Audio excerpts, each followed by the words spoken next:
Avere un amico vuol dire sentirsi qualcuno,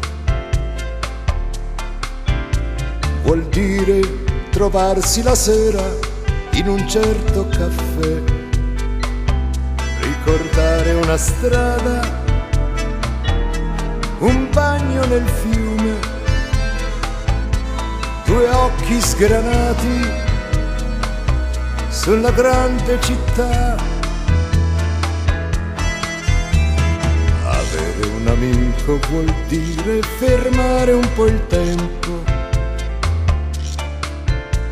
vuol dire trovare la risposta a tanti perché, ricordare un cortile, un nome Maria, due occhi smarriti che cercano te. Un giorno ti accorgi che il cielo ha tanti colori e dietro il traguardo nessuno ti porge dei fiori. Allora tu scopri di avere sprecato una vita pedalando in salita e ti spieghi perché.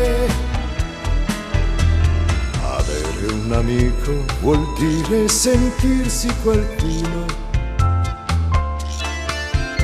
vuol dire trovarsi la sera in un certo caffè, ricordare una strada, una casa sparita e una goccia di vita che ritorna da te.